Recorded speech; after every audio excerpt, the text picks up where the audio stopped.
I want to give it up to my friends at Spy Coast that you all put one of my wife's good friends, our classmate at Howard University, Jalen Watley, to work this past summer.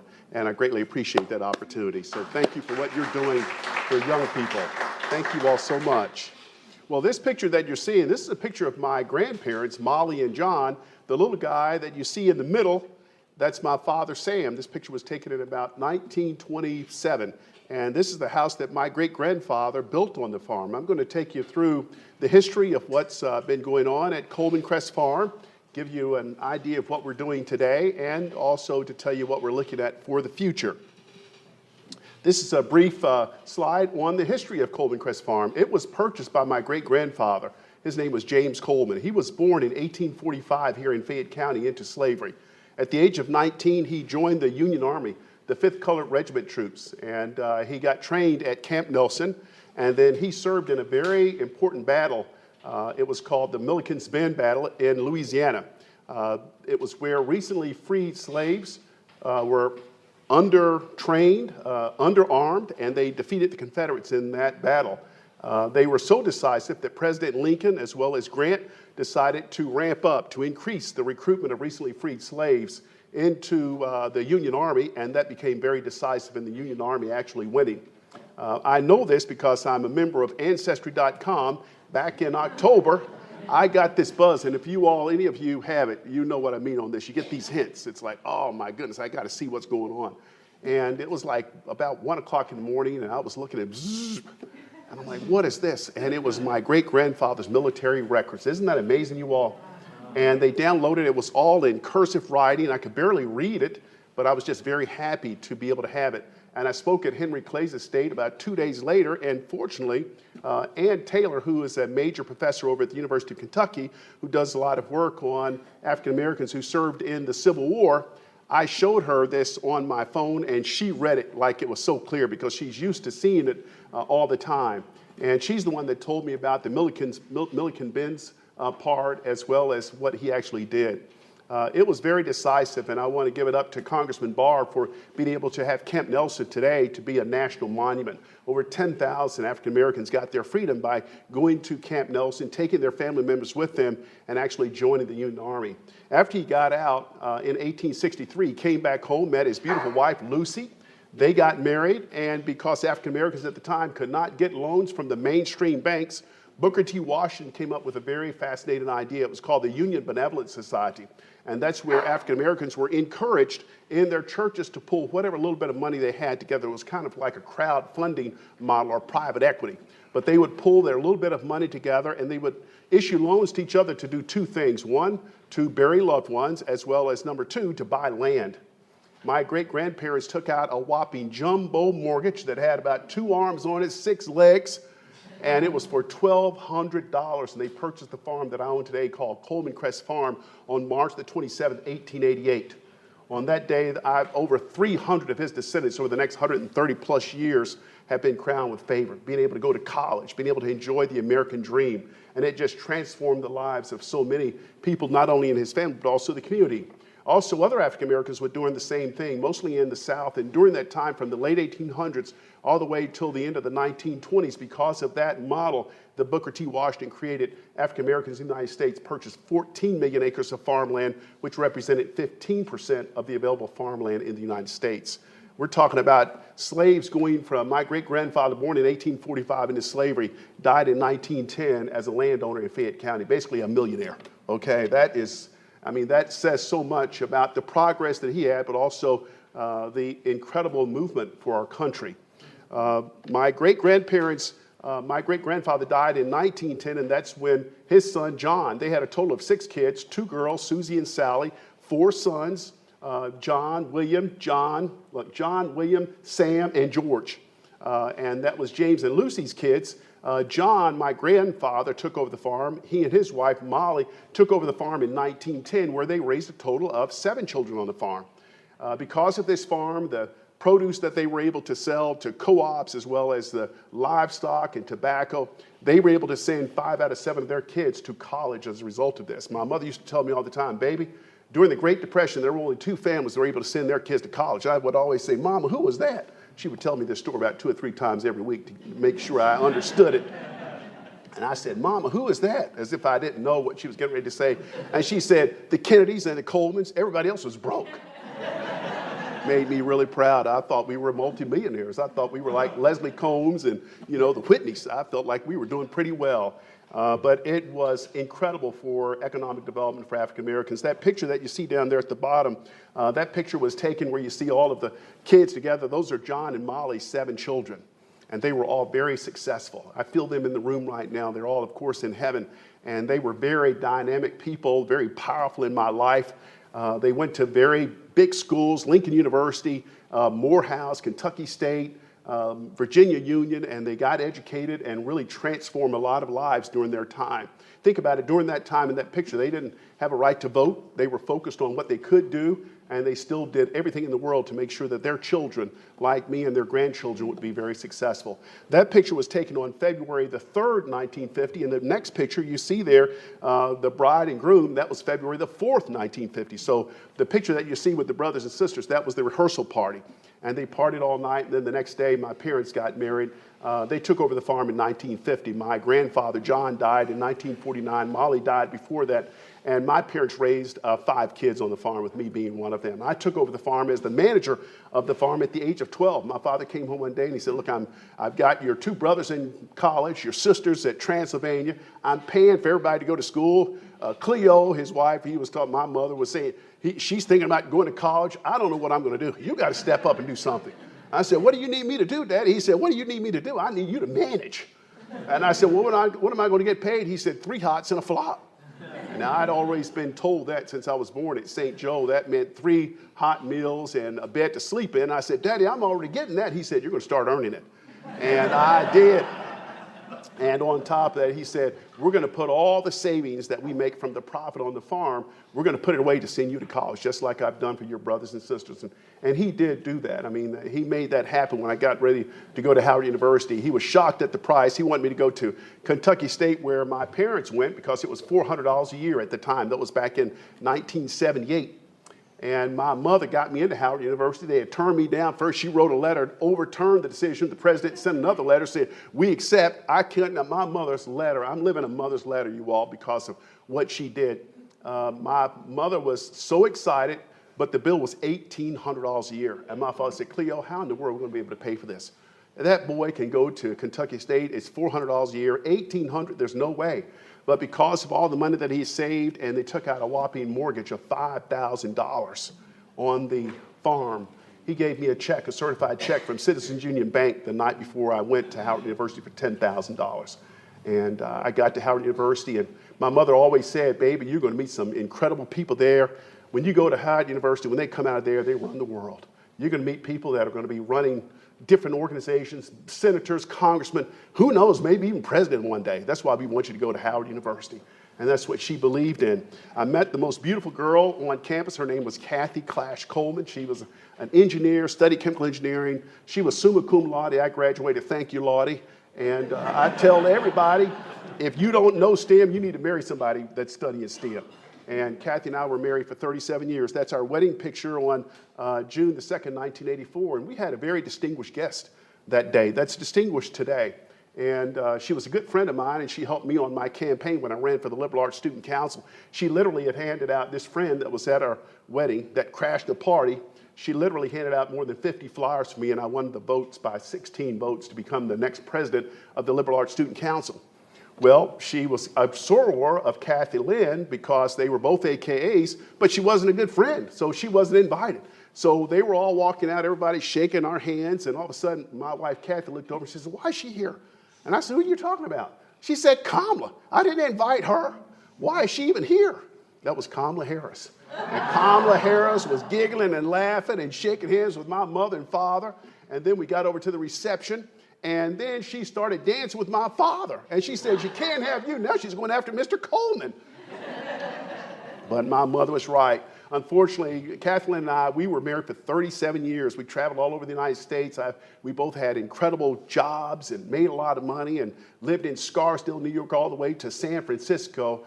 But unfortunately, the Lord took her home in 2020. And she had breast cancer. And She was only 58 years old, but she's here in spirit tonight. She was just very powerful and strong, and she was a major driver for me in my life. And all the things I'm going to share with you tonight, I know that she's my partner from heaven on helping me to get this done, but she's a rock star. Today, Coleman Crest Farm is a certified organic farm, the first African-American owned farm in the state of Kentucky that became certified organic back in 2020, and we are rocking and rolling, you all. Let me take you through what is actually going on. This is a quick picture of all the companies that I work for because my great-grandfather purchased our farm and my grandparents held on to it. My mother and father took a loan out and made me work as a manager to help pay for it.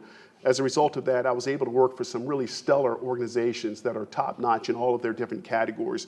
4 Fortune 500 companies, and I've run economic development for Prince George's County, Maryland, as well as for Westchester County, which is north of Manhattan, where Kathleen and I lived. When she passed away, I came home. We had purchased the farm from my mother in 2001. We didn't do much to it. My brothers and sisters didn't want to buy it. My mother had some debt on it. Like most farms, you always carry a loan here or whatever to fix the fence or do something. And she was, I put her in assisted living. I wanted her to live good, but she couldn't afford both. So Kathleen said, we can't sell the farm. Mr. Coleman would turn in his grave. And we didn't. And so with her help, she helped me to buy the farm. But we didn't do anything to it. It just basically became a forest. And when I came home after Kathleen passed, I came home to restore my heart and to restore our family farm. And this is the way it looked. The house that I grew up in was falling in. If you have a brand new house, if no one lives there for 5 years, somehow the ceilings and everything started to fall in. The place had a lot of trees growing everywhere, but the first thing I wanted to do was to build a brand new house. Second, with Kathleen being so committed to organic, I said, we're going to be also an organic farm. Mayor Gord and the entire council came out on September the 15th, 2020. Ashley Smith at Black Soil helped to pull that day together. I don't know how she did it, but I mean, everybody from Lexington was there. And I was up there talking about, we're going to be organic. I'm going to build a new house. We're going to have agritourism events, and I'm going to have an aspiring farmer program at Coleman Crest Farm. I'm pleased to let you all know today that it's mission accomplished. All of that has come through 4 years later. But this is the house that I grew up in, and I had it taken down. My parents built it for $10,000. It cost me $17,000 to have it taken down because it had all this asbestos on it. And that's the new house. That's the new log cabin at Coleman Crest Farm. And I lived there. I moved there in May 15th of last year. Tom Wilms, who's a great architect who does a lot of work at Spendthrift and all the big horse farms. I said, now look, this is Coleman Crest, Tom. This is not Spendthrift.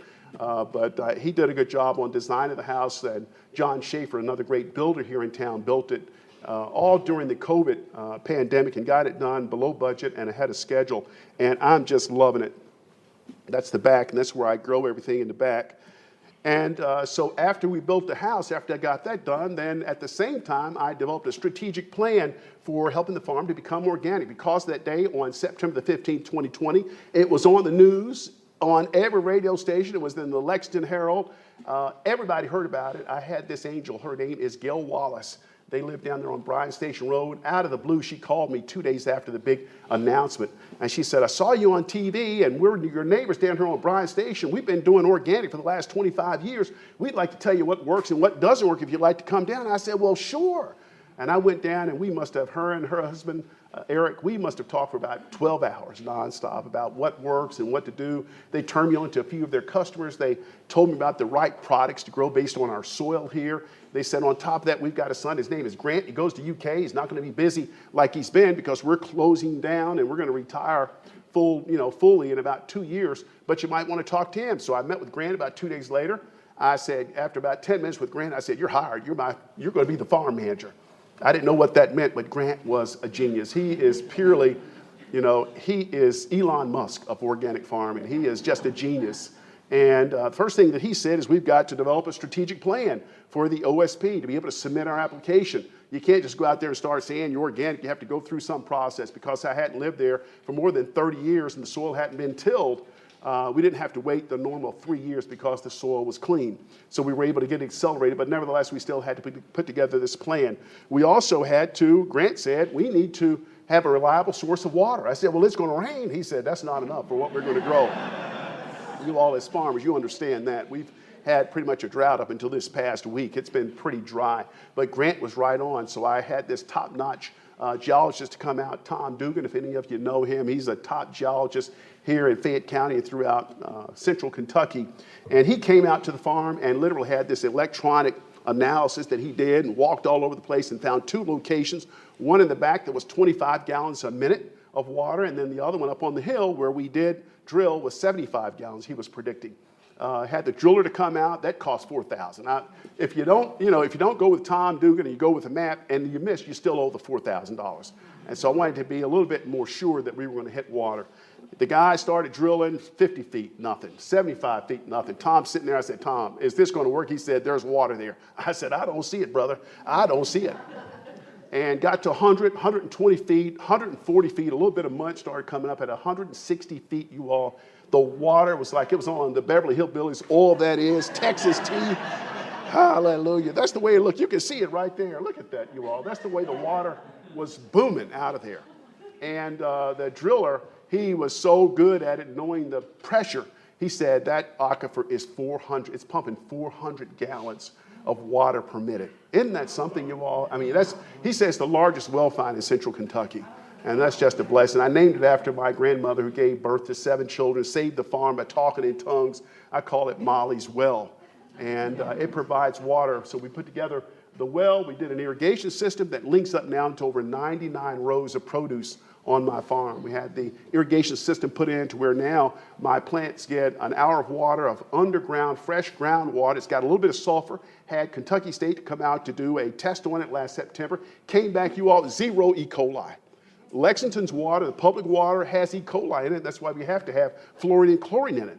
But at Coleman Crest Farm, we have all natural processes for our plants, even down to the water. It's got a little sulfur in it. If you came out there, you might say, man, that stinks. I call it, it smells good to me because that's money. But the plants love sulfur. And if we had livestock, they say that if you put a pail of water on public water, as well as if you put it on the side of the well water, the animals would drink the well water first. So that really had a big impact on the farm, the productivity and the yield, as well as the valuation of the farm.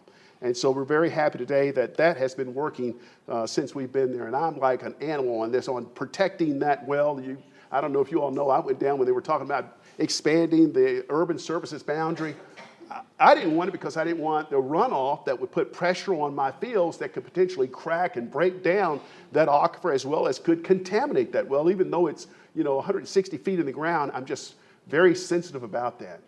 And it's not just mine, but if it crushed or if it got contaminated, you're talking about a lot of farms that are tapped into that would be negatively impacted. It could literally destroy farming. This is our certification. We got certified July 19th, 2022. We just got recertified last year. We had the certifier to come out about a month ago. No issues of concern. And it is just exciting to be known as an organic, certified organic farm. We are truly I don't know if you all, everybody in here knows Spalding's Bakery. They produce the best donuts in Lexington when I was growing up. We are the Spalding Bakery of organic farming. I mean, we're good. We don't make a lot of it. If you don't get it, you miss out, and it's expensive. And we ain't lowering the price. And we are not lowering the price. Okay, it's good. This, you all, is 2024. We have had a stellar year. I've had Grant help me on this to come up with when do you lay your plastic, the plastic mulch. We put black fabric between the rows. We do everything to minimize the weed pressure as well as to minimize the absorption of water. Even though the water that I have now, after I get it all paid off, it's basically for free. We still don't want to waste that precious resource. So we do everything to minimize absorption of water. Then we actually seed into the ground. I know the number of days for each of the crops. And we project out so that I can then let my customers know when the product, when our produce will be available. So this is our overall schedule that we have. These are the customers that we have. I'm pleased to let you know we've got a few more this year, and it comes from the Feeding Kentucky program. The state of Kentucky received an $11 million grant from the USDA to be able to offer small farmers like me the opportunity to sell our produce. The state buys it at full price, and then we deliver it to food pantries. We're doing good and we're doing well. My little farm, my mother and my father and my wife, Kathy, are looking and smiling from heaven, knowing that I'm impacting about 40,000 of our residents in central Kentucky who are dealing with food insecurity. It is just a pleasure. And the other side is that it's taken our volume, our sales volume. Last year we did a whopping $12,700. in sales this year, we're going to be over $85,000. And that's off of 1.2 acres. Is that rolling, you all? Is that rolling? What if I had a 100-acre farm? That would be pretty darn good. But those numbers are just exciting because of the impact that we're making. And it also has allowed me to hire more staff members. And, I've had to get connected with GAP on food safety. I can't reuse boxes. I have to make sure everybody's washing their hands. It's taken our level of performance and how we operate to a whole new level. And that's what that program is about. It's getting me prepared to really go straight commercial. I've got a major customer, what chefs want. They have inside on Whole Foods and 16,000 restaurants, and they can't wait to get Coleman Crest Farm produce further distributed out. They're so impressed with what we're doing. This is Feeding Kentucky. We deliver to Black Soil. They then distribute up to Scott County to Amen House, and then we also deliver to Dare to Care over in Louisville, and we also deliver to over to the God's Pantry here in Lexington. And again, when I deliver this myself, it is. I remember when I was growing up, my father, on Thanksgiving Day, we would take fruit to all of our neighbors who were in need. And this is the same thing. And it's nothing like being able to do good and do well. This past summer, just to give you a few more highlights of what's been going on at the farm, we too had a really great summer. We tapped into the Lexington-Fayette County Summer Youth Jobs Program. If you're not using this, you need to use it, you all. I found out that young people do work, and they will work, and they're excited. If you take good care of them, keep it exciting, and show them how to do certain things, they were excited. It's the Dobson sisters and the Herzog brothers. And we had an absolute blast. The pictures that you see down there at the bottom, we helped them I did everything on building their 21st century job skills, teaching them how to introduce themselves. Like I said, this ain't camp. You're learning business here. This ain't camp. And they would laugh. And we literally practiced on what is your name. So we had a newscaster to come over from Channel 36, Ms. St. Clair, and interview them. And it was a segment on TV, but that was a game changer for them. I said, and when you all leave the farm this summer, don't go back in your shell. One of the most important things you can do is to be able to say, my name is Heaven Dobson. I go to Bryan Station High School. When I graduate, I want to go to Kentucky State, and I want to be a therapist. And they were all prepared that day to be able to introduce themselves to Ms. St. Clair. And that, along with learning about nature and farming and invoicing and how to rotate and understanding nature. The girls, they said, we were afraid when we first came out, we were afraid of spiders. Mr. Cole, we're not even afraid of, they were holding spiders the last day. Isn't that incredible, you all? They were holding spiders. I said, that's going to have you so far ahead in your career. But these are my shining stars. I miss them. We've got a big thing that's going to take place on August 10th to celebrate, but I already miss them so much. We had a lot of success with agritourism. We hosted Soul Feast Week at the farm. We had about 150 guests that came out, and it was spectacular. Again, it was a chance to showcase the farm. We had a farm tour. We were able to use some of our produce and the food that was served. But it's just another way to celebrate the best of Kentucky and to celebrate the legacy of Coleman Crest Farm. I don't know, for those of you who read the New York Times, it was hot news yesterday. I had all of my cousins. I have another ancestor, William D. Coleman, who grew up in Fayette County. At the age of 11, he and his mother left because Henry Clay created the American Colonization Society that purchased 40 square miles of land in Liberia, known as Clay Ashland, named after him in the name of his estate. My dear ancestor, William D. Coleman, at the age of 11, and his mother, Ellen, they took him up on that and went down to New Orleans, caught a little vessel down in New Orleans, and crossed the Atlantic and went into Clay Ashland, where he later became the 13th president of Liberia. I met them back in 2016 while I was working in Prince George's County. I knew all about them when I was growing up, but I wanted let's find the Colemans of Liberia. So I literally just went to the embassy. And when I told the people that were there, a lady across the table, she just started breaking down crying. And she said, my name is Famata Coleman, and I'm a direct descendant of William D. Coleman. We've been trying to find the Colemans in Fayette County forever. And she said, we've got a big family reunion in the next 2 weeks. I said, where? She said, Bowie, Maryland, which was about 5 miles from the apartment I was living in. And I went, and it was an Alex Haley moment. I went in, and they were like, I said, man, we all looked alike, we laughed a lot. The head shapes were all the same, and I just was so moved. I had been going to the family reunion ever since, and I told them, even in 2016, I said, one of these days, we're going to bring you all to Fayette County, where William D. Coleman was born.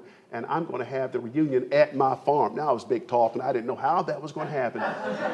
But you all, amazingly, this year, I hosted the family reunion at Coleman Crest Farm, and this is a picture of it. The New York Times wrote about it. It was amazing. About 150 Colemans from Liberia and some live in the United States came to the farm, and we celebrated an incredible weekend. Check it out. It's on the New York Times website now, and they're looking at a family reunion menu over 150 years in the making. And I'm just very proud that they were able to come. This is a picture of it. That's William D. Coleman there with the suit on when he was the president, 13th president. Made it big, didn't he? The lady there standing right there in the orange, that's Famata. That's the one that I saw in the embassy. It invited me over. Dean Cox, we had a big day over at Henry Clay's estate, and Dean Cox and Congressman Barr gave proclamations, and Kentucky State came by, and then we had a big gala at the Lexington History Museum. So we rolled out the red carpet for my cousins from Liberia and celebrated the life of William D. Coleman that whole weekend. And amazingly, July 18th was his birthday, so it was his birthday weekend. 182. So now with all that's going on, I'm going to wrap this up, and I'll promise to go real fast on this. If you all get bored, just let me know and I can cut this off. But I am so excited about what's going on with organic and the impact that we're making. I'm excited about the people that I've been able to hire and transform their lives, from youth to second chancers to people who are challenged to people that just want to learn about farming. And so I'm thinking, how am I going to do this? I don't have a lot of money. I'm not as rich as the Whitneys or the big folks here in Lexington. But I said, if you don't have the money, maybe you can raise the money. And so I learned all about private equity, both in my career as well as I went through a program to learn about it. And I've set up a fund called Coleman Crest Farms LP. I'm going to take you through what it is all about, and I promise to make it fast. That's a disclaimer. That's saying I'm not trying to sell you on this, so please, you're not under any pressure. The perfect storm of what's going on. You all know this story. Population is booming, especially in cities like Lexington and Louisville and Nashville, Cincinnati. Everybody's leaving these big states like New York, Chicago, Detroit, and they're coming to beautiful cities like Lexington. As a result, communities are rezoning a lot of farmland and converting it over to, as you all know, housing because of the demand for housing. As a result, you've got less farmland, and then while that's going on, the demand for food, especially organic, is continuously going through the roof. We don't have a strong bench for next generation farmers. They can't afford to buy the land because the prices have gone up. They don't have the operational experience, and they want to get in, but there's really no solution for them to be able to get in. The average age of the average farmer in Kentucky is 57 years old. I'm older than that. Can you all believe it? I know I look like I'm 40, but I'm 64 years old. I drink the well water at Coleman Crest. And then to wrap this up and to make it really enticing is that high net worth individuals, which are going after qualified purchasers, high net worth of at least $5 million or more, where you can invest at least $1 million minimum, they're looking for an opportunity to have less volatility like we've just had over the last 2 days. Down 1,000, today it's up 400. They already have their money in that, but they're also looking for ways of alternative investments where they can get steady growth without the volatility. And the big one is, how can you make a big impact? Isn't that wonderful? And that's where they really are. The ones I've met, they truly are. They're like, Jim, we don't need you to show us some idea on how we can get 18% or 13%. We already got that going on. We want to hear from you on how can we make an impact for human beings. And I have met, just in the last few months, just some incredible people. Population's booming across the United States, 70 million by 2060. Fayette County is booming like crazy. Same way, you're looking at 8% growth. The three potential areas that Kentucky's looking at, especially for its two largest cities, one would be business as usual. If you do that, nearly 500,000 acres will be taken up by development. Runaway sprawl could take up 639,000 or 3,000 acres, 3,000 farms rather. And then better built cities, which is the way I would encourage cities to operate, which is to penetrate the penetrated, build better in the city versus urban sprawl. But unfortunately, a lot of cities across the United States, and especially here in Fayette County, I call it, and I think my friends at Fayette Alliance would probably agree, that this is urban sprawl. And you're looking at runaway sprawl out here, and with that model, you're looking at, in Kentucky, 3,200 farms will be taken up, 639,000 acres. You can see me down getting ready to get up there to speak. I had the Coleman Crest shirt on in the audience, and I get up and spoke, and I said, I got Uttingertown carved out for this. But it's unbelievable, and it's taken up a lot of our farmland. You can see that here in Lexington, 2,800 acres is going to be consumed and converted over to housing, and less farms and less local food that's going to be in the market. As a result, farmland prices are booming. This is average for across the state, but here in Fayette County, you're looking at $40,000 to $50,000 an acre. And how can someone that's got already a degree as well as a mortgage from going to college afford to be able to buy a 5-acre farm? There's no way to do it. The farmers that want to get into it, 63.5% of the aspiring farmers, and this is across the country, are women. And 78% of them are highly educated. And they're ready, but they just don't have the money, the housing, the health care, and the ability to be able to get into farming. And so access to land, cost of production, trying to find finance to be able to get it is a major challenge for them. On top of that, consumers are becoming smarter every day on not wanting to consume vegetables and other food where it's made with pesticides, chemical ingredients, and they want it to be organic and all safe for their families. Organic is booming. Only 1.2% of the farmland in the United States is certified organic, while it's growing at more than 12% per year and climbing. And so there's not enough supply. We've got customers now saying, we'll take all you've got.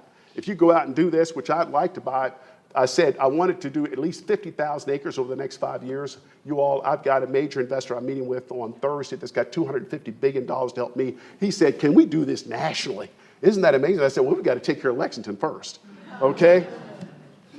And then this just talks about why do investors get in. Even Warren Buffett saying there's minimal downside, mostly upside. The guy that bets against everything on Wall Street is like, farmland that's managed properly, that has some kind of water attached to it, is incredible. It can beat the S&P.